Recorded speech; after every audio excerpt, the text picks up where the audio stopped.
The morning fog hung low over the cemetery as William adjusted his black tie for the third time.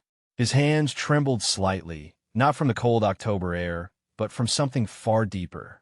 Today was his father's funeral, and nothing felt real. The last 48 hours had passed in a blur of funeral arrangements, condolence calls, and the strange numbness that comes with sudden loss. William stood at his bedroom window, looking down at the gathering crowd below. Black cars lined the street like a parade of shadows. People in dark clothing moved slowly across the lawn, their voices hushed and respectful.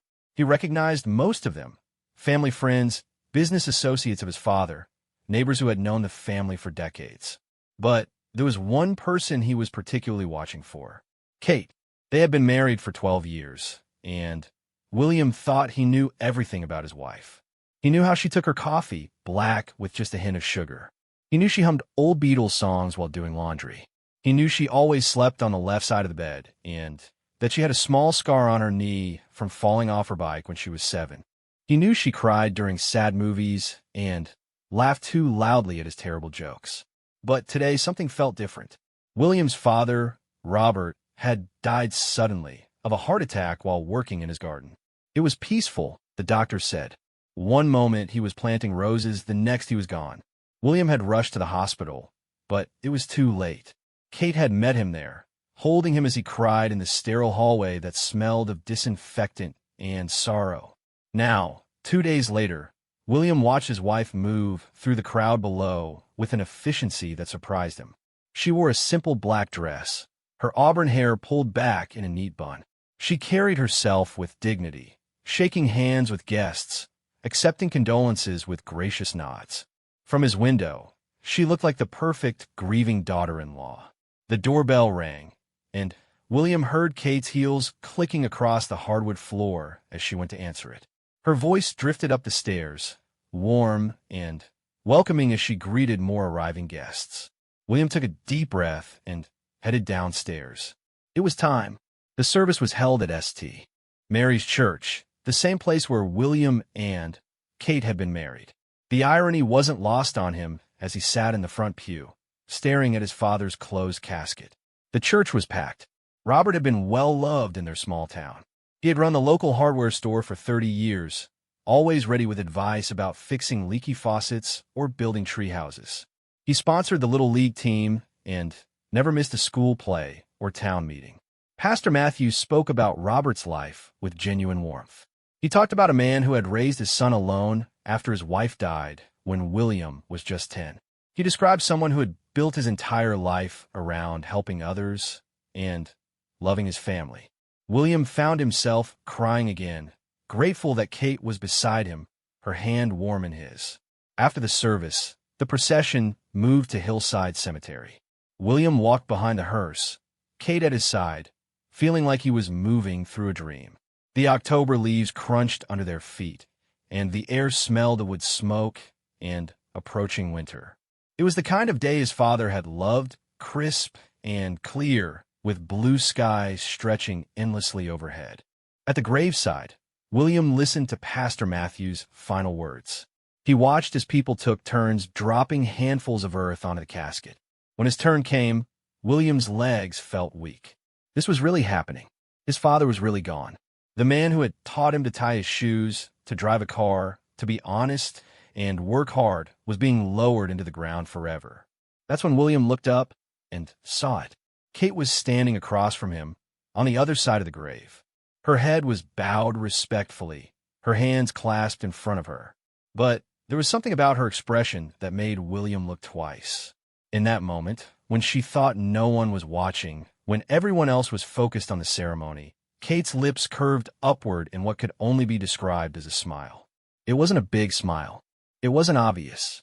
But William knew his wife's face better than his own, and he was certain of what he saw. For just a few seconds, as dirt fell onto his father's casket, Kate looked almost pleased. William blinked hard, wondering if grief was making him see things that weren't there. But when he looked again, Kate's face had returned to its mask of appropriate sadness. She caught his eye and gave him a small, sympathetic nod. The moment passed so quickly that William almost convinced himself he had imagined it. But he hadn't. He was sure of it. The rest of the burial service passed in a haze. William shook hands with what felt like hundreds of people. He accepted hugs and condolences and promises that it gets easier with time. Through it all, he kept glancing at Kate, studying her face, looking for some explanation for what he had seen. Kate played her part perfectly.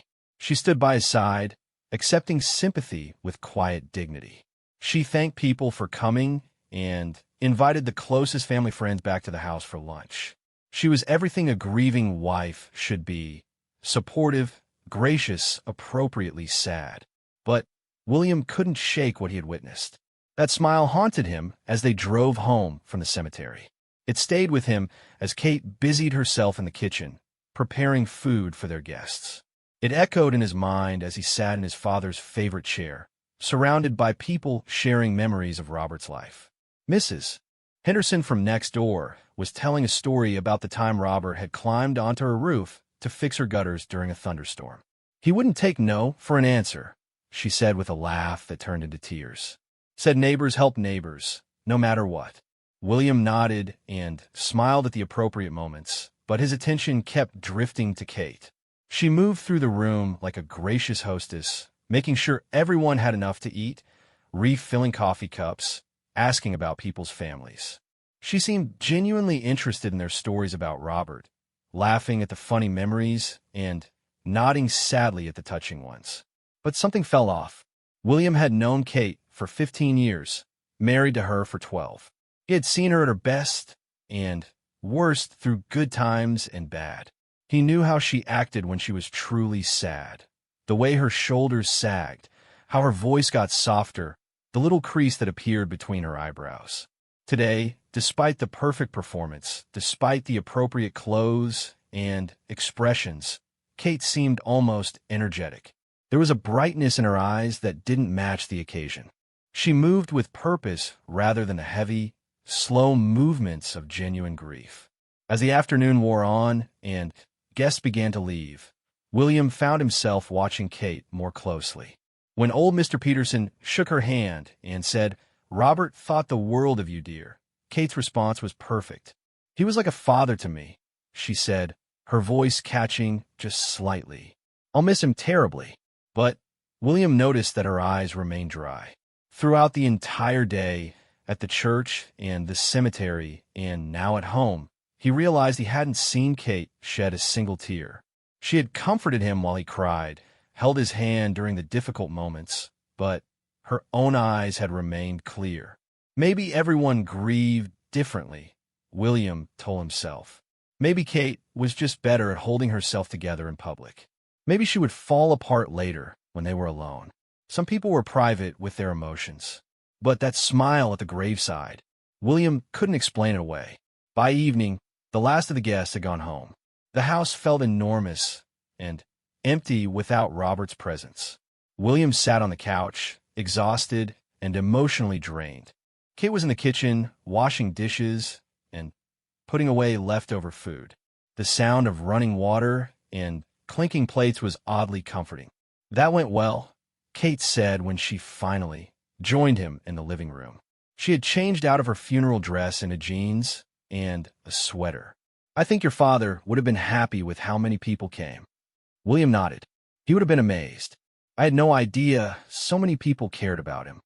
Kate settled beside him on the couch, tucking her legs under her. He was a good man.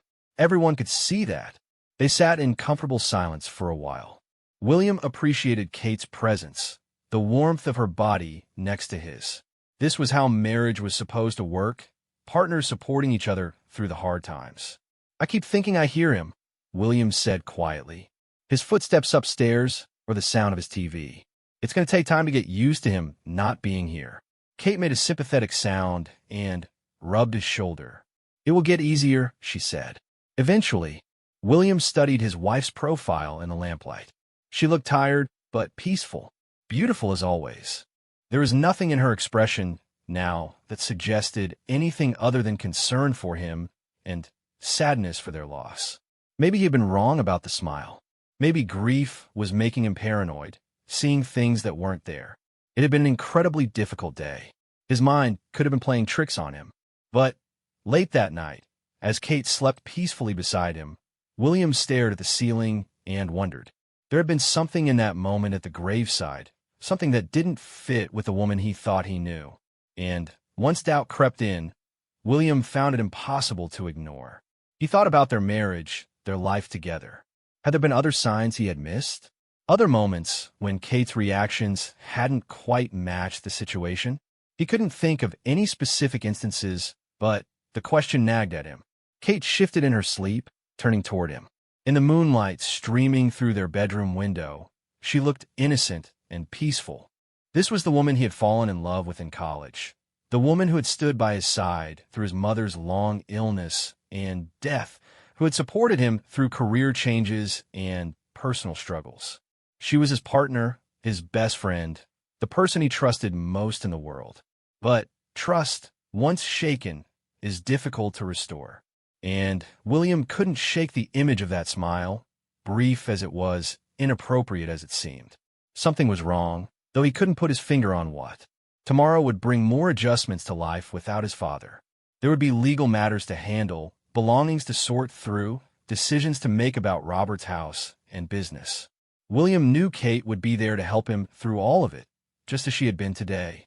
But as he finally drifted off to sleep, William made a silent promise to himself. He would pay closer attention. He would watch for signs of whatever it was he had glimpsed at the cemetery. Because if there was one thing his father had taught him, it was to trust his instincts. And his instincts were telling him that something about his wife wasn't quite right. The next morning brought gray skies and a cold rain that matched William's mood. He woke to the smell of coffee and bacon, sounds that reminded him painfully of his father's morning routine. For a moment, still groggy with sleep, William expected to hear Robert's heavy footsteps on the stairs and his cheerful good morning echoing through the house.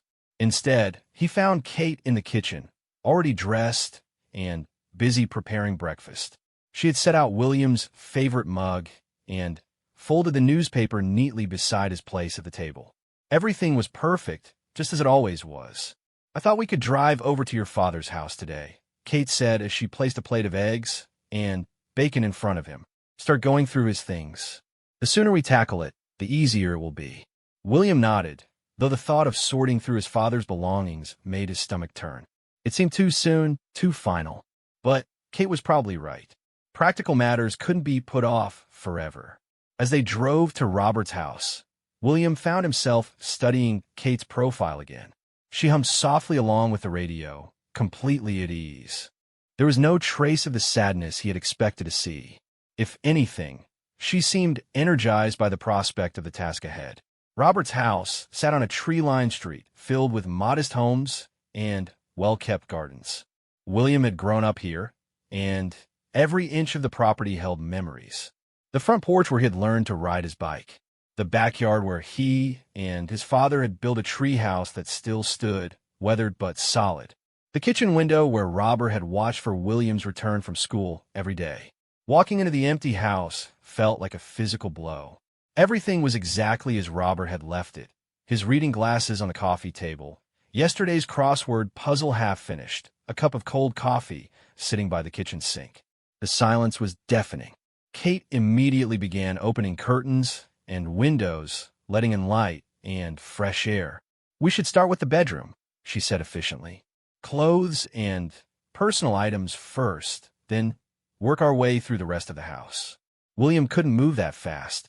He found himself picking up objects, his father's favorite coffee mug, a book with the bookmarks still marking his place, a photo of William's graduation from college. Each item told a story, held a memory. But Kate was already upstairs, moving through Robert's bedroom with purposeful energy. William heard drawers opening and closing, hangers rattling in the closet. When he finally joined her, he found her efficiently sorting through his father's clothes, making piles for donation and disposal. "This is good quality," she said, holding up one of Robert's suits. "Hardly worn. Someone could get good use out of it." William stared at the suit. It was the one his father had worn to William and Kate's wedding, and to every important event since then. The idea of a stranger wearing it felt wrong. Maybe we should keep some things, William said. In case. I don't know. For memory. Kate looked up at him with gentle patience. William, we can't keep everything. Your father was a practical man. He wouldn't want his things gathering dust in our closets. He'd want them to help other people. She was right, of course. Robert had always believed in usefulness over sentimentality. But the speed with which Kate was disposing of his belongings troubled William. She moved through Robert's possessions like she was cleaning out a stranger's house, not the home of man she had known and supposedly loved for over a decade. In Robert's dresser drawer, Kate found a small wooden box. "What's this?" she asked, opening it before William could respond. Inside were Robert's most treasured possessions, his father's pocket watch, William's mother's wedding ring, a medal from Robert's service in the army, and a handful of old photographs. William remembered playing with these treasures as a child, listening to the stories behind each one. Kate examined each item briefly before setting the box aside. "These should probably go to you," she said, already moving on to the next drawer. But William had noticed something. When Kate opened the box and saw the wedding ring, the ring that had belonged to William's mother, the woman Robert had loved deeply until the day he died, Kate had shown no emotion at all, no recognition of its significance, no pause to honor the memory it represented. She had simply noted it and moved on. A woman who had claimed to see Robert as a father figure should have understood the importance of that ring. She should have handled it with reverence, maybe even shed a tear at the reminder of the love story it represented. Instead, Kate had treated it like just another item to be sorted and cataloged. As they worked through the afternoon, William noticed other small things. Kate seemed to know exactly where everything was in Robert's house, even items that should have been unfamiliar to her. When they moved to the study, she went directly to a locked desk drawer and suggested they should probably open it to check for important papers. "How do you know about that drawer?" William asked. Kate shrugged. "Your father mentioned it once. Said he kept important documents there." But William couldn't remember his father ever mentioning a locked drawer to him, and he had spent countless hours in that study as a child and adult. When had Kate and Robert had conversations about locked drawers and important papers. And why? The drawer, when they finally found the key and opened it, contained Robert's will insurance policies and financial records. Kate flipped through the documents with practiced ease, as if she had seen them before. She quickly identified the important papers and set aside anything that would need William's attention. "Your father was very organized," she commented. "Everything is clearly labeled and up to date." William nodded, but something nagged at him. The way Kate handled the papers, the confidence with which she sorted through them. It was almost as if she had expected to find exactly what was there. As evening approached, and they prepared to leave Robert's house, William felt overwhelmed by more than just grief. The woman he had been married to for 12 years was showing sides of herself that he had never seen before. The efficiency, the lack of emotion, the strange familiarity with his father's personal belongings, it all added up to something that didn't quite make sense. On the drive home, Kate chatted about practical matters, which items they should keep, how to contact charity organizations for donations, whether they should consider selling Robert's house or keeping it as a rental property. Her tone was businesslike, almost cheerful. William found himself wondering when his wife had become so comfortable with death and loss. When had she developed this ability to compartmentalize emotion and focus on practical matters? It was a useful skill, certainly, but it seemed foreign to the Kate he thought he knew. That night, as they prepared for bed, Kate seemed more relaxed than she had in days. She hummed while brushing her teeth and smiled at William in the bathroom mirror. "I'm proud of how well you're handling everything," she said. "Your father would be proud too."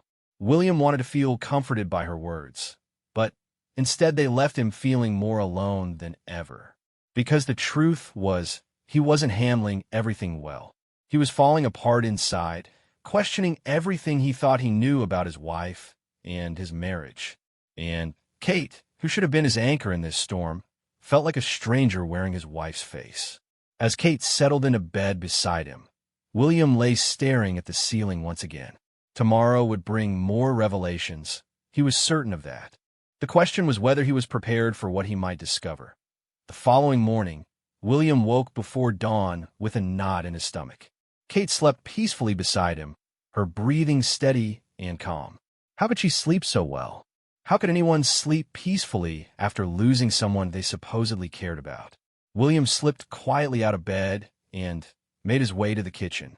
The house felt different in the early morning darkness, full of shadows and questions. He made coffee and sat at the table, watching the sun slowly rise through the window. This had been his father's favorite time of day, those quiet moments before the world woke up, when he could think clearly and plan for what lay ahead. What would Robert think about William's growing doubts about Kate? His father had always liked her, had welcomed her into the family with open arms. At their wedding, Robert had pulled William aside and said, "You picked a good one, son. She's got a kind heart and a strong spirit. Take care of her." But had Robert really known Kate? Had any of them? When Kate came downstairs an hour later, she was already dressed for the day in jeans and a sweater. She moved with the same purposeful energy that had surprised William yesterday. "I thought we could finish up at your father's house today," she said, pouring herself coffee. "Maybe start on the basement and garage. The sooner we get through everything, the sooner you can start to heal." William nodded, though something about her phrasing bothered him. The sooner you can start to heal. As if his grief were an inconvenience to be managed efficiently, like his father's belongings. They returned to Robert's house after breakfast. In the daylight, it looked smaller somehow, more fragile. The garden that Robert had tended so carefully was already showing signs of neglect. Weeds were sprouting between the roses, and leaves had begun to pile up on the walkway. Kate headed straight for the basement, while William lingered in the garden. He could picture his father here, just days ago, kneeling among the flowers, his hands dark with soil. It seemed impossible that those hands would never again coax life from the earth. "William," Kate's voice called from the basement.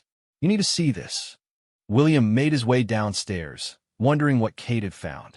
The basement had always been Robert's workshop, a place filled with tools, half-finished projects, and the comfortable clutter of a man who liked to work with his hands.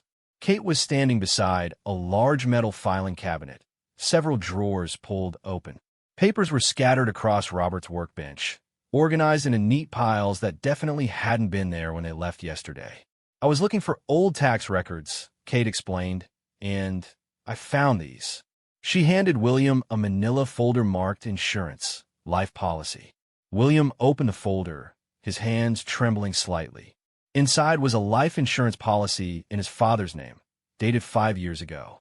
The beneficiary was listed as William Robert Morrison, his full name. The amount made William's eyes widen. $500,000. "I had no idea Dad had this much insurance," William said quietly. "There's more," Kate said, handing him another folder. "A second policy, purchased 3 years ago. Another $500,000. William stared at the papers in disbelief. His father had been a modest man, careful with money, but not wealthy by any means. $1 million in life insurance seemed excessive for someone with relatively simple needs and no debt. Why would he need so much coverage? William wondered aloud. Kate shrugged. Maybe he wanted to make sure you were taken care of. You were all he had left. But something about the timing bothered William. 5 years ago was when Kate had started spending more time with Robert, often visiting him when William was at work. She had said she enjoyed his company, that he reminded her of her own grandfather who had died when she was young. William had been touched by their growing relationship. 3 years ago was around the time Kate had started handling some of Robert's correspondence, helping him with bills and paperwork when his arthritis made writing difficult. Again, William had been grateful for Kate's kindness toward his father. Now, looking at these insurance policies, William wondered if there was more to Kate's interest in his father than simple affection. How did you know to look for these? William asked. Kate was organizing the papers into careful stacks. I didn't know specifically. I was just being thorough. It's important to find all the financial documents. But William noticed that Kate had gone directly to this particular filing cabinet, ignoring others in the basement. And she had opened the exact drawer that contained the insurance information. For someone who was just being thorough, she had been remarkably efficient.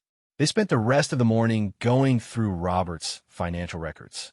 What they found painted a picture of a man who had been much more careful about money than William had realized.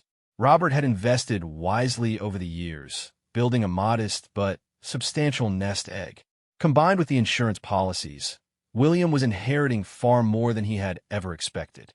Kate handled all the paperwork with professional competence, making notes about which companies to contact and what forms would need to be filed. She seemed to understand insurance policies and financial documents better than William would have expected from someone whose background was an elementary education. "Where did you learn so much about insurance?" William asked as Kate explained the difference between term and whole life policies. "You pick things up," Kate said vaguely. "I helped my aunt when my uncle died a few years ago. The whole process can be overwhelming if you don't understand how it works." William didn't remember Kate mentioning an uncle's death, but then, again, they had both lost various relatives over the years. Maybe he had simply forgotten. By afternoon, they had compiled a complete picture of Robert's financial situation. The numbers were startling. Between savings, investments, the value of the house, and the insurance policies, William was inheriting close to $2 million. "Your father really loved you," Kate said as she sealed the last folder of documents. "He worked his whole life to make sure you be secure." William nodded, but uneasiness continued to grow in his chest. Yes, his father had loved him, but Robert had also been a practical man who believed in moderation. $2 million seemed like an enormous amount for someone who had lived so simply. That evening, William called his father's attorney to schedule an appointment. James Mitchell had handled Robert's legal affairs for over 20 years and had been a family friend even longer. If anyone could explain his father's financial decisions, it would be Jim. While William was on the phone, Kate busied herself in the kitchen, preparing dinner. She hummed while she cooked, the same cheerful melody she had been humming since the funeral. The sound grated on William's nerves. Shouldn't she be sad? Shouldn't they both be moving through their days with the heavy weight of loss? The appointment with Jim Mitchell was scheduled for the following afternoon. William hung up the phone and joined Kate in the kitchen, where she was setting the table with their good china. "Special occasion?" William asked, noting the fancy plates and cloth napkins. "Not really," Kate said. "I just thought we could use something beautiful tonight. Life's too short not to use the good china. Life's too short." The phrase seemed particularly inappropriate given that they had just buried Robert 2 days ago. William studied his wife as she lit candles and opened a bottle of wine. She was creating an atmosphere of celebration rather than mourning. Over dinner, Kate talked about their plans for the weekend. She wanted to go through their own house and donate items they no longer needed. "Your father's passing has made me think about how much stuff we accumulate," she said. "Maybe it's time to simplify our own lives." William picked at his food, his appetite gone. Kate's sudden interest in simplifying and organizing felt suspicious. Was she planning for some kind of change he didn't know about? "I was thinking," Kate continued, "with the inheritance money, we could travel more. Remember how we always talked about going to Europe? We could finally take that trip to Italy you wanted." The idea of planning vacations while his father's body was still settling into the cold ground made William feel sick. "It's too soon to think about spending the money," he said quietly. Kate reached across the table and squeezed his hand. "I'm not saying we should book anything now. I'm just saying that eventually, when you're ready, we could do some of the things we've always dreamed about." But William couldn't help noticing that Kate said, "We could do things, not you could do things." She was already thinking of the inheritance as shared money, money that belonged to both of them. After dinner, William excused himself and went to his father's old room, which they had converted into a home office years ago. He needed to look through some of Robert's papers, he told Kate, though really he just needed time alone to think. Sitting at his father's old desk, William tried to make sense of everything he had discovered. The insurance policies, Kate's strange behavior, her inappropriate smile at the funeral, none of it fit together in a way that made sense. But individually, each incident could be explained away. Maybe Kate was just handling grief differently than he was. Maybe she was being strong for his sake, putting on a brave face to help him get through the difficult practical matters. Maybe her familiarity with Robert's belongings came from her many visits and conversations with him over the years. Maybe William was seeing conspiracy where there was simply coincidence. But as he sat in the quiet office, surrounded by reminders of his father's life, William couldn't shake the feeling that something was fundamentally wrong. His instincts, the same instincts Robert had taught him to trust, were screaming that danger was lurking somewhere in his marriage. William opened the desk drawer where he had always kept his own important papers. Inside, beneath his passport and birth certificate, he found a manila envelope he had forgotten about. It contained copies of his and Kate's marriage certificate, insurance policies, and other legal documents. As he flipped through the papers, one document caught his attention. It was a copy of his own life insurance policy, purchased when he and Kate had bought their house. The beneficiary was listed as Kate Morrison, his wife. The amount was $300,000. William stared at the policy, trying to remember when he had last updated it. They had discussed increasing the coverage several times over the years, but William had always put it off. $300,000 seemed like a reasonable amount for a man his age with no children. But as he looked at the policy more carefully, William realized something that made his blood run cold. The document showed recent updates, including an increase in coverage. According to the paperwork, the policy had been changed just 6 months ago. The new coverage amount was $1 million. William had no memory of authorizing that change. He certainly had no memory of signing any documents or agreeing to pay the higher premiums. Yet here was official paperwork showing that his life insurance coverage had been more than tripled, with Kate still listed as the sole beneficiary. William's hands shook as he examined the signature on the authorization form. It looked like his handwriting, but he was certain he had never signed this document. The signature was close, very close, but something about the way the W was formed looked slightly off. A chill ran down William's spine as the implications began to sink in. If this document was forged, if Kate had somehow arranged for his life insurance to be increased without his knowledge, then her behavior over the past few days took on a much more sinister meaning. William thought about Robert's sudden death from a heart attack. A healthy man who had just passed his annual physical, who worked in his garden every day and took long walks around the neighborhood. A man who had died alone, with no witnesses, while his daughter-in-law happened to be one of the last people to see him alive. Kate had visited Robert the morning he died. She had mentioned it casually to William, saying she had stopped by to bring Robert some soup and check on him. She had been there for about an hour, she said, leaving just before lunch. Robert's heart attack had happened in the afternoon, while he was working in his garden. The neighbors who found him said he was lying peacefully among his roses, as if he had simply fallen asleep.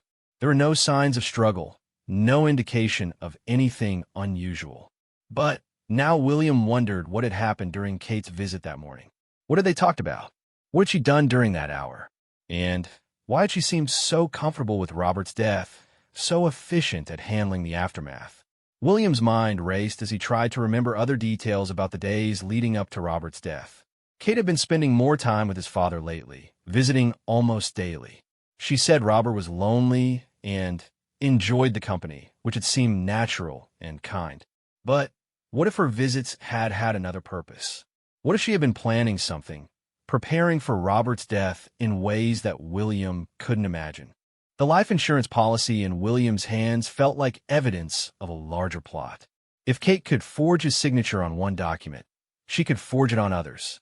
If she was willing to increase his life insurance without his knowledge, what else might she be planning? William thought about his own health. He was 42 years old, in good shape, with no history of heart problems. But heart attacks could happen to anyone, especially men under stress. And William had certainly been under stress lately, dealing with work pressure and worry about his aging father. If something happened to him now, Kate would inherit everything. The life insurance money, his share of their house, his retirement accounts. Combined with Robert's inheritance, she would be a very wealthy woman. William sat back in his father's chair, his heart pounding. Was he losing his mind? Was grief making him paranoid? seeing threats where none existed? Or was his wife planning to murder him? The thought was so outrageous that William almost laughed. This was Kate, the woman he had loved for 15 years. The woman who made him coffee every morning and kissed him goodbye before work.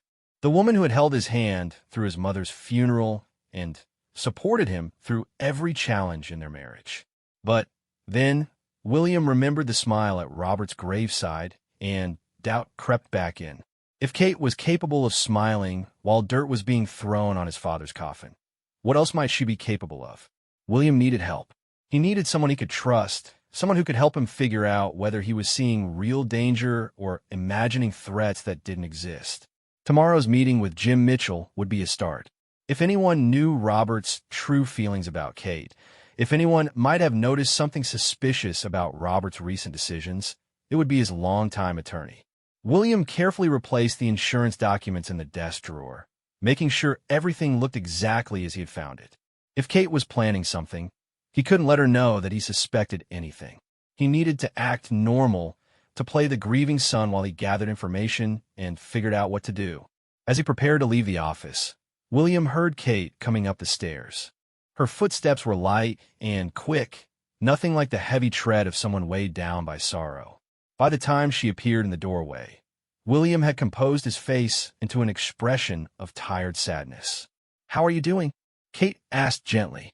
"I know this is all overwhelming." "I'm okay," William said. "Just trying to understand Dad's finances." He was more organized than I expected. Kate moved behind a chair and began massaging his shoulders. Her touch, which had always been comforting, now made William's skin crawl. "You don't have to figure everything out tonight," she said softly. "We have plenty of time to sort through all the details." Again, Kate was inserting herself into decisions about Robert's estate, assuming she would be involved in managing William's inheritance. For a woman who wasn't inheriting anything herself, she seemed remarkably invested in the financial details. "I'm going to take a shower," William said, standing up abruptly. He needed to get away from Kate's touch, from her false sympathy, from the growing certainty that something terrible was happening in his marriage. In the bathroom, William locked the door and stared at himself in the mirror. His face looked haggard, older than it had just a week ago. The stress of his father's death, combined with his growing suspicions about Kate, was taking a visible toll. As he showered, William tried to think rationally about his situation. If Kate was planning to kill him, how would she do it? Poison seemed most likely, something that would mimic a heart attack or make his death look natural. She certainly had access to his food and drinks, and her background and education wouldn't necessarily preclude knowledge of dangerous substances. When had she started cooking more elaborate meals? When had she begun insisting that William try new recipes and exotic ingredients? Now that he thought about it, Kate had been experimenting with unusual spices and herbs lately, claiming she wanted to expand their culinary horizons. William remembered feeling slightly nauseous after dinner a couple of times in recent weeks. At the time, he had attributed it to stress about his father's declining health. But what if Kate had been testing small amounts of something, seeing how his body reacted? The shower water suddenly felt too hot, and William turned it to cold, gasping as the icy stream hit his skin. He was letting his imagination run away with him. There were probably innocent explanations for everything he had noticed. But as William dried off and prepared for bed, he made a decision. Starting tomorrow, he would be more careful about what he ate and drank. He would watch Kate more closely, looking for additional signs of suspicious behavior. And he would begin gathering evidence, just in case his worst fears turn out to be true. When William emerged from the bathroom, Kate was already in bed, reading a magazine. She looked up and smiled at him, the same warm smile that had made him fall in love with her all those years ago. "Feel better?" she asked. "Much," William lied, climbing into bed beside her. Kate set aside her magazine and turned off the light. "I love you," she whispered, settling against his shoulder. "I love you too," William whispered back, hating himself for the lie, but knowing he had no choice. As Kate drifted off to sleep, William lay awake in the darkness, planning his next moves. Tomorrow's meeting with Jim Mitchell would hopefully provide some answers. And then William would decide what to do with whatever truth he uncovered. One thing was certain. If Kate was planning to kill him, William wasn't going to make it easy for her. His father had taught him to be strong, to fight for what was right, to never give up when facing a challenge. Robert's death might have been the beginning of Kate's plan, but it would also be the beginning of William's fight to survive. William barely slept that night. Every time Kate shifted in her sleep or made a sound, he tensed, wondering if she was awake and watching him. When morning finally came, he felt exhausted and paranoid, but also strangely alert. Fear had sharpened his senses in ways he had never experienced before. Kate was already in the kitchen when William came downstairs, humming while she prepared breakfast. The sight of her standing at the stove, spatula in hand, now filled him with dread rather than comfort. She looked so normal, so perfectly domestic, that William almost convinced himself his suspicions were ridiculous. "I made your favorite," Kate said cheerfully, sliding a plate of scrambled eggs and bacon in front of him. "You need to keep your strength up." William stared at the food, his appetite gone. How could he eat anything Kate had prepared when he suspected she might be poisoning him? But refusing to eat would raise questions he wasn't ready to answer. "Thanks," William said, forcing himself to take a small bite. The eggs tasted normal, but every swallow felt like swallowing potential danger. Kate poured herself coffee and joined him at the table. "What time is your appointment with Mr. Mitchell today?" 2 o'clock, William replied, watching Kate's face carefully. Did she seem nervous about his meeting with Robert's attorney? It was hard to tell. "I could come with you if you want," Kate offered. Moral support. The suggestions sent alarm bells ringing in William's head. Kate had never shown much interest in legal matters before. Why would she want to attend a meeting about Robert's estate? "That's okay," William said as casually as he could manage. "It's probably going to be boring paperwork stuff. No reason for both of us to sit through it." Kate nodded, but William thought he detected a flash of something in her eyes. Disappointment? Frustration? It was gone so quickly he couldn't be sure. The morning dragged by slowly. William tried to act normally, watching television and making small talk, while Kate worked on household tasks with her usual efficiency. She seemed particularly focused on cleaning, washing clothes, and organizing closets with an energy that struck William as unusual. "Spring cleaning in October?" William asked, trying to keep his tone light. Kate laughed. "I guess your father's death made me think about how much clutter we all accumulate. I want to simplify our life, get rid of things we don't need." Getting rid of things. William wondered if Kate was including him in that category. At 1:30, William left for his appointment with Jim Mitchell. As he drove to the attorney's office, he tried to organize his thoughts. What question should he ask? How could he find out if Robert had mentioned any concerns about Kate without sounding like he was accusing his wife of murder? Jim Mitchell's office was located in an old Victorian house that had been converted to professional use. William had been here many times over the years, first as a child accompanying his father, later as an adult handling his own legal matters. The familiar surroundings should have been comforting, but today everything felt charged with potential danger. Jim greeted William with a warm hug and genuine sympathy. He was a man in his 60s, with white hair and kind eyes behind wire-rimmed glasses. He had known William since he was a boy and had been genuinely fond of Robert. "I'm so sorry for your loss," Jim said as they settled in his office. "Your father was one of the best men I ever knew. His death came as a shock to all of us." "Thank you," William said. "I'm still trying to process everything." Jim opened a file folder and spread several documents across his desk. "Robert updated his will just 6 months ago," he said. "Everything is very straightforward. As expected, you inherit everything. The house, his savings, investments, and, of course, the life insurance policies." William nodded, but something nagged at him. 6 months ago? Why did he update it then? Jim consulted his notes. Robert said he wanted to make sure everything was in order. He had been thinking about his mortality more since his heart episode last year. Heart episode? William felt his blood turn cold. What heart episode? Jim looked surprised. You didn't know? Robert had some chest pains last spring. He spent a night in the hospital for observation. The doctor said it was just stress and anxiety, nothing serious, but it scared him. William had known nothing about any hospital visit. Robert had never mentioned chest pains or any health concerns. But Kate would have known.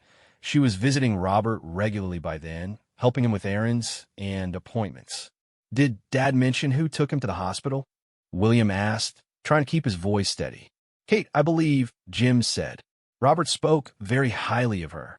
He said she was like the daughter he never had, always looking out for him. The daughter he never had. William felt sick. Kate had been positioning herself as Robert's caregiver, inserting herself into his medical care, and Robert had been grateful for the attention. "Mr. Mitchell," William said carefully, "did my father ever express any concerns about Kate? Any worries or doubts?" Jim looked puzzled. "Concerns? No, quite the opposite. Robert thought the world of Kate. He said you were lucky to have found such a caring, devoted wife." Jim paused, studying William's face. "Is everything all right? You seem troubled." William forced a smile. "I'm just trying to understand Dad's final months. I feel guilty that I didn't know about his health scare." "Robert didn't want to worry you," Jim said gently. "He was proud of your career success and didn't want to be a burden. Kate convinced him to see a doctor when he was having those chest pains. She probably saved his life that day. Or she had been planning to take it later," William thought grimly. Getting Robert to the hospital would have given Kate access to his medical information, knowledge about his heart condition that could be useful if she wanted to cause another, more serious episode. Jim walked William through the details of Robert's estate.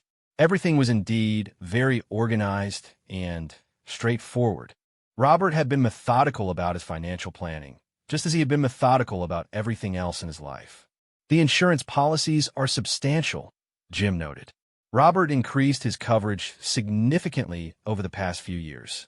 He wanted to make sure you would be financially secure no matter what happened.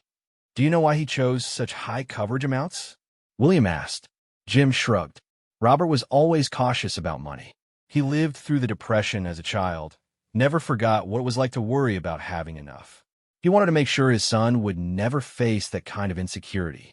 It was a reasonable explanation, but William noticed that the insurance increases coincided with Kate's growing involvement in Robert's life. Had she suggested the additional coverage? Had she helped Robert fill out the paperwork?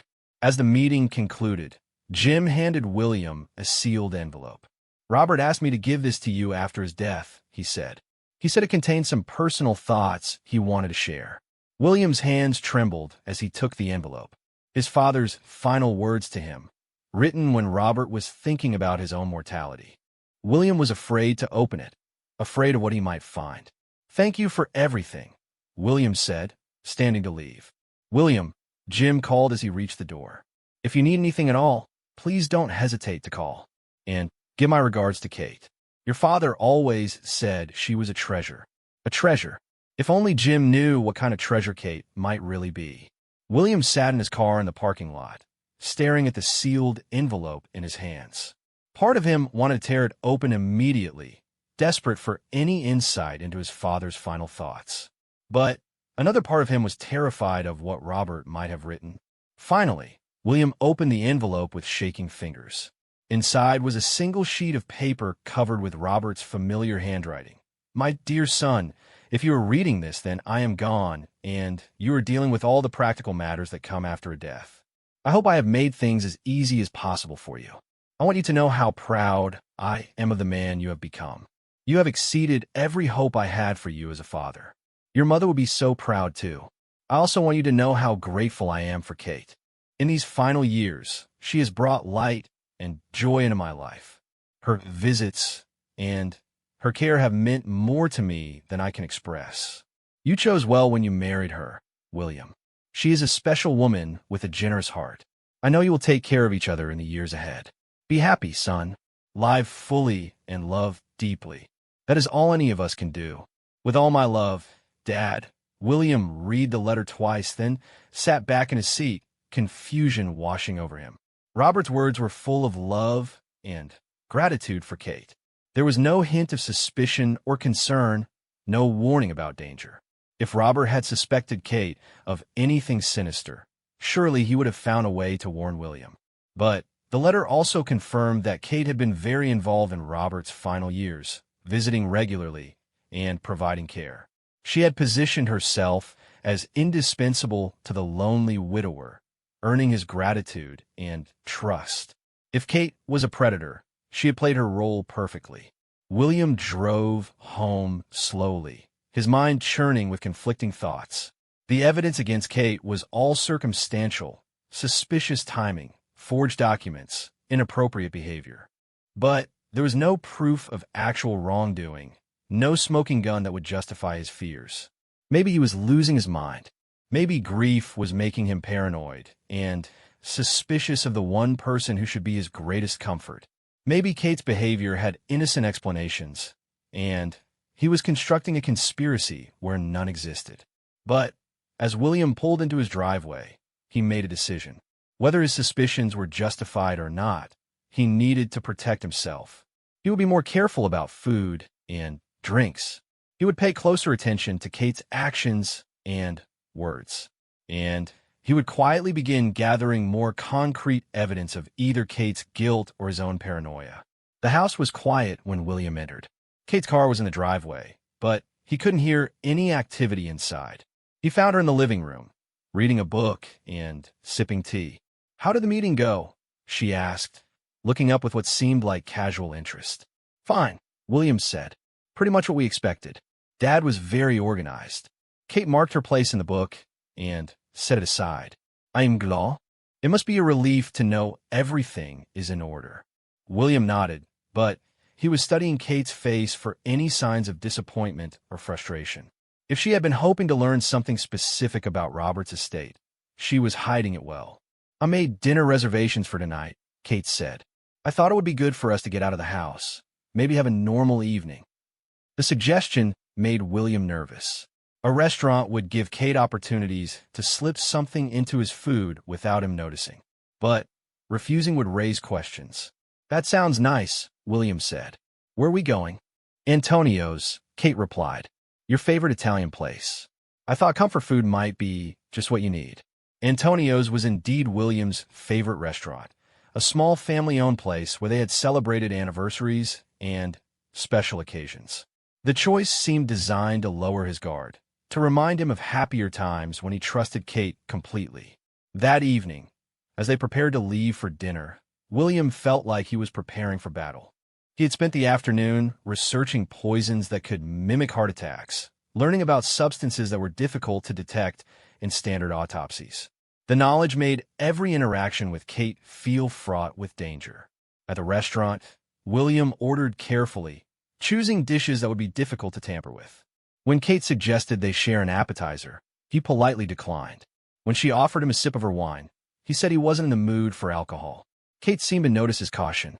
"You're barely eating," she observed. "Are you feeling okay?" "Just not much appetite," William said, still dealing with everything. But Kate's eyes were sharp and calculating as she watched him. William had the uncomfortable feeling that she was cataloging his behavior, filing away information for future use. The conversation over dinner was stilted and artificial. Kate talked about mundane topics, work, the weather, plans for the weekend. But underneath the normal chatter, William sensed tension.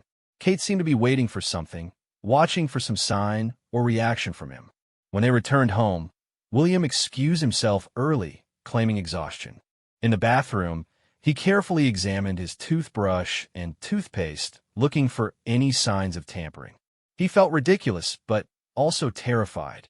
If Kate was trying to kill him, she would have many opportunities to poison everyday items he used without thinking. As William prepared for bed, he realized he faced a terrible dilemma. If his suspicions were correct, he was living with a murderer who had already killed his father and was now planning to kill him. But if his suspicions were wrong, he was destroying his marriage and his own sanity with paranoid delusions. Either way, William knew he couldn't continue like this much longer. The stress of constantly watching Kate, of questioning every meal and every gesture, was eating him alive. He needed to find concrete evidence one way or the other. That night, as Kate slept beside him, William lay awake making plans. Tomorrow, While Kate was at work, he would search their house thoroughly. He would look for anything suspicious, medicines, chemicals, documents that might explain Kate's recent behavior. He would also visit Robert's house again, this time looking for evidence of what might have happened during Kate's final visit. If Kate was innocent, William's searches would turn up nothing, and he could begin the process of dealing with his own paranoia and grief. But if Kate was guilty, William needed to find proof before she had a chance to complete whatever plan she had for him. As dawn approached, William finally fell into an uneasy sleep. His dreams were filled with images of Robert's funeral, Kate's inappropriate smile, and the taste of eggs that might have been poisoned. When he woke, William felt more tired than when he had gone to bed. Kate was already gone, having left early for a teacher's meeting at her school. She had left coffee and toast on the kitchen counter, along with a note saying she loved him and hoped he had a better day. William stared at the breakfast she had prepared, his stomach churning with suspicion and hunger. The coffee smelled delicious. The toast was perfectly golden brown. But was it safe to eat? Could Kate have put something in the butter or jam? In the end, William threw the food away and made fresh coffee using a new filter and bottled water. He felt like a prisoner in his own home, unable to trust the most basic elements of his daily routine. But today would be different. Today, William would begin his search for the truth, whatever that truth might be. By evening, he would either have evidence of Kate's guilt or proof of his own paranoid breakdown. Either way, he would finally know what he was dealing with. William waited until he was certain Kate had reached her school before beginning his search. He started in their bedroom, methodically going through drawers and closets, looking for anything that seemed out of place. Kate's side of the closet was organized perfectly, as always, but William noticed several new items, expensive clothes that seemed beyond their usual budget. Why had Kate started buying such expensive outfits? And how was she affording them on her teacher's salary? William made mental notes as he searched, building a timeline of changes in Kate's behavior and spending habits.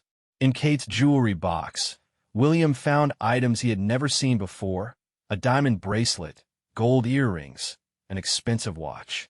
Either Kate had been hiding these purchases from him, or someone had been giving her gifts. The thought of Kate having an affair added another layer of complexity to William's suspicions. The bathroom medicine cabinet yielded more disturbing discoveries. Hidden behind bottles of aspirin and vitamins, William found several prescription medications that weren't prescribed to either of them. Digitalis, a heart medication that could be deadly in the wrong doses. Warfarin, a blood thinner that could cause internal bleeding. Potassium chloride, which could stop a heart if injected directly. William's hands shook as he examined the bottles. Each medication was in an unmarked container, with no pharmacy labels or doctor's instructions. These weren't medications Kate was taking for her own health. They were tools for murder. But where had Kate gotten them? And how long had she been collecting them? William photographed each bottle with his phone, documenting the evidence while his mind raced with implications.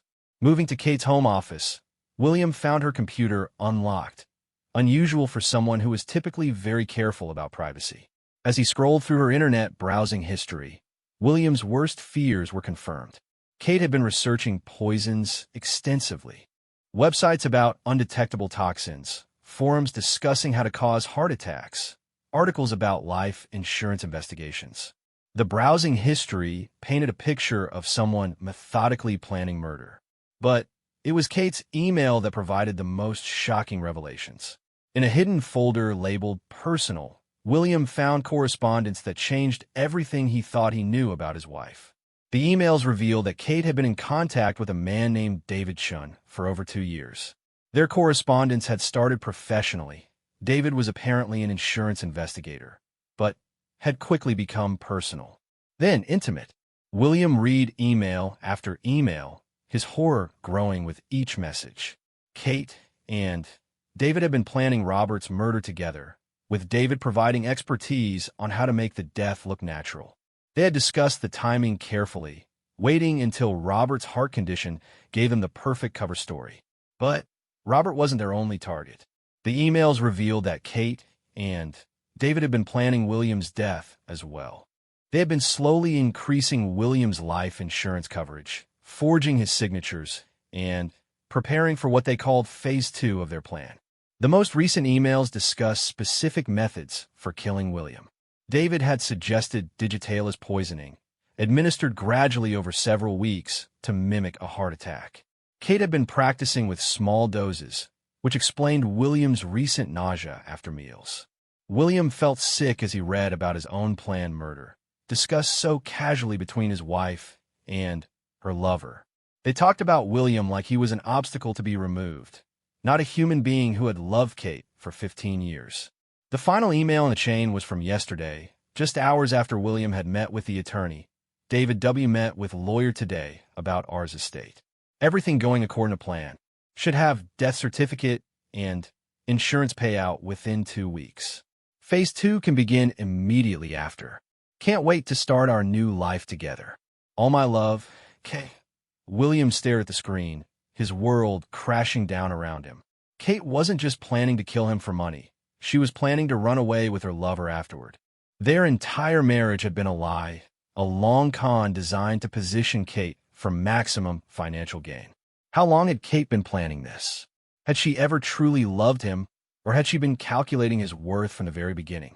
William thought back over their years together, wondering which moments had been real and which had been carefully orchestrated manipulation. His phone buzzed with a text message from Kate. Hope you're having a good day. See you tonight for dinner. Love you. The casual tone, the heart emoji, the word love. It all felt like mockery now. Kate was planning his murder while sending him loving text messages. She was a sociopath of the highest order. William quickly forwarded the most incriminating emails to his own account, then cleared his browsing history on Kate's computer. He needed to act normal until he could figure out what to do with this information. Going to the police was the obvious choice, but William realized he needed more concrete evidence. Email communications could be dismissed as fantasy or role play. He needed proof of actual criminal activity. William spent the rest of the day in a state of controlled panic, making plans while trying to appear normal. He couldn't let Kate suspect that he knew about her plans, not when she had access to deadly poisons and was clearly willing to use them. When Kate came home that evening, William was in the kitchen preparing dinner, something he rarely did. He had stopped at the grocery store on his way back from Robert's house, buying ingredients for a simple pasta meal. "This is a nice surprise," Kate said, kissing his cheek as she set down her purse. "What's the occasion?" "No occasion," William said, forcing a smile. "Just thought I'd cook for you for once." As they ate dinner, William watched Kate carefully, looking for signs of guilt or nervousness. But Kate seemed perfectly normal, chatting about her day at school and asking about his afternoon. She was a masterful actress, showing no trace of the monster he now knew her to be. "I was thinking," Kate said as they finished eating, "we should probably start planning the memorial service for your father. Something small and intimate, just close friends and family." William nodded, though the idea of Kate organizing a memorial for the man she had murdered made him feel sick. "That's thoughtful of you to suggest. I also think we should start talking about what to do with his house," Kate continued. "The real estate market is strong right now. We could probably get a good price." Again, Kate was inserting herself into decisions about Robert's estate, planning how to spend money that wasn't hers. William wondered if Kate had already discussed these plans with David, if they had calculated exactly how much money they would have for their new life together. After dinner, William excused himself to take a shower, claiming he had a headache. In the bathroom, he locked the door and called the non-emergency police number.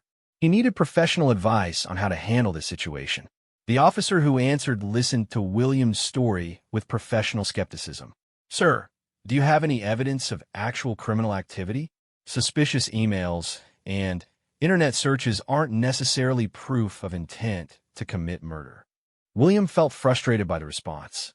"What kind of evidence do you need?" "She has unmarked poison bottles hidden in our medicine cabinet. Those could be prescription medications with the labels removed for privacy. Unless you can prove they're being used to harm someone, they're not illegal to possess. So, I have to wait until she actually tries to poison me?" "Sir, if you genuinely believe your life is in danger, you should remove yourself from the situation immediately." Stay with friends or family until we can investigate your claims. But understand that we'll need concrete evidence of a crime before we can make any arrests." William hung up feeling more alone than ever. The police weren't going to help him based on suspicious emails and unmarked pill bottles. He needed to catch Kate in the act of trying to poison him, or find more concrete evidence of her involvement in Robert's death. But how could he prove that Robert's heart attack had been induced? The body had already been buried, and William doubted he could convince anyone to order an exhumation based on his suspicions. William realized he was going to have to handle this situation himself.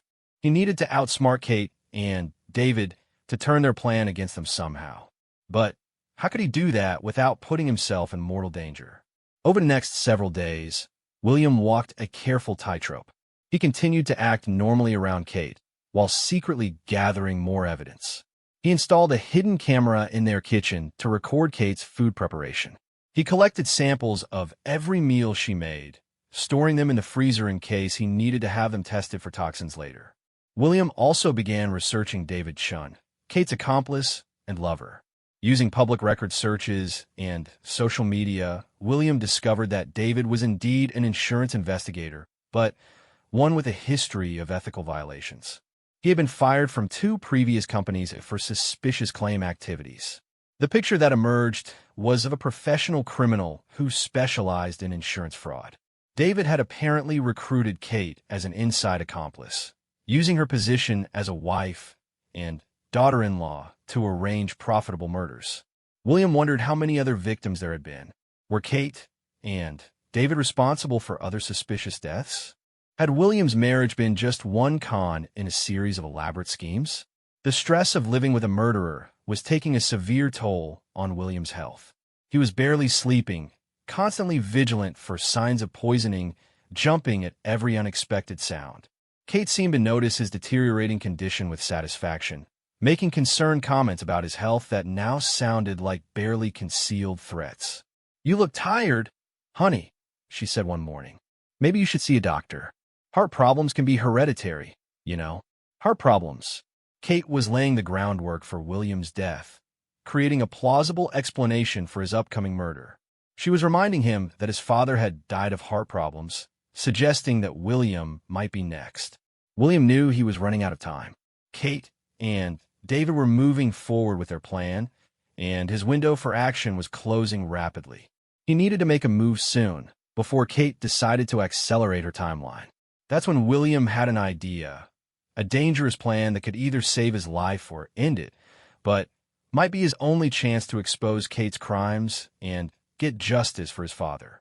William decided to pretend to be sicker than he actually was, to convince Kate that her gradual poisoning was working. If he could make Kate believe he was on the verge of a natural death, she might become careless, might do something that would provide concrete evidence of her guilt. William began acting weak and dizzy, complaining of chest pains and shortness of breath. He claimed to have trouble sleeping and no appetite, symptoms that Kate would expect to see if her poison was working. Kate's response was telling. Instead of showing concern or suggesting he see a doctor, she seemed pleased by his declining health. She encouraged him to rest more, to avoid stress, to trust her to take care of everything. "Don't worry about anything," Kate told him one evening as William lay on the couch, pretending to be too weak to move. "I'll handle all the practical matters. You just focus on getting better." But William could see the excitement in Kate's eyes. She thought her plan was working perfectly, that William was dying slowly and naturally, just as she had intended. William's pretense reached its climax on a Friday evening when he collapsed in their living room, clutching his chest and gasping for breath. Kate's reaction told him everything he needed to know. Instead of calling 911 immediately, Kate stood over him for several long seconds, watching him struggle. There was no panic in her expression, no fear for his life. Instead, she looked calculating, as if she was deciding whether he was dying fast enough or if she needed to help the process along. Finally, Kate reached for her phone, but instead of calling for medical help, she called David. "It's happening," she said quietly, thinking William was too far gone to hear. "Should I call an ambulance, or let it finish naturally?" William heard David's voice through the phone. "Call 911, but wait a few more minutes. We want to be sure." Kate waited exactly 5 minutes. William timed it by watching the clock on the wall, before finally calling for emergency help. 5 minutes during which she could have been performing CPR or giving William medication, but instead chose to let him die. When the paramedics arrived, William was barely conscious, but he had heard enough to prove Kate's guilt. As they loaded him into the ambulance, William whispered to one of the EMTs, "My wife, she's trying to kill me. Check for poison." The paramedic looked skeptical, but he made a note on William's chart. At the hospital, doctors ran extensive tests for toxins and found traces of digitalis in William's blood, enough to cause the symptoms he had experienced, but not quite enough to kill him. Kate had been slowly poisoning him, just as the emails had indicated. With the medical evidence and the recorded phone conversation William had captured on his hidden camera, police finally had enough evidence to arrest Kate and David. A search of their homes revealed the full extent of their crimes. Multiple murders over several years, sophisticated insurance fraud schemes, and plans for many more killings. Robert's body was exhumed and tested for digitalis. The poison was found in his system as well, proving that his heart attack had been murder. As Kate was led away in handcuffs, she looked at William with pure hatred. The mask had finally fallen away completely, revealing the cold-blooded killer beneath the loving wife's facade. "You always were too smart for your own good," she spat. "You should have just died quietly like your father." William watched his wife disappear into a police car, feeling a mixture of relief and profound sadness. Kate had never loved him. Their entire marriage had been a lie designed to position her for financial gain. But at least now she would pay for her crimes, and no other families would suffer as his had. In the months that followed, William slowly rebuilt his life. The insurance money from Robert's death felt tainted, but William used it to establish a foundation in his father's memory, helping elderly people avoid financial scams and abuse. William never remarried. The betrayal by Kate had left scars that would never fully heal. But he found peace in honoring his father's memory and protecting other potential victims from predators like Kate and David. And sometimes, late at night, William would remember that moment at Robert's graveside when he first noticed Kate's inappropriate smile. His instincts had been right from the beginning. He had seen the real Kate in that unguarded moment, even if it had taken him days to understand what he was witnessing.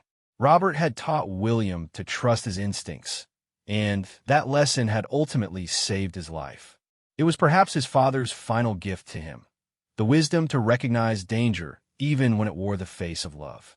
Kate and David were both sentenced to life in prison without the possibility of parole. They had been responsible for at least 8 murders over 5 years, targeting wealthy elderly individuals and their heirs in elaborate insurance fraud schemes. William attended their sentencing, wanting to see justice served for his father and all their other victims. Kate never showed remorse, never acknowledged the pain she had caused. She remained cold and calculating to the end, a reminder of how completely she had fooled him for so many years. But William had survived, and he had found the strength to rebuild his life.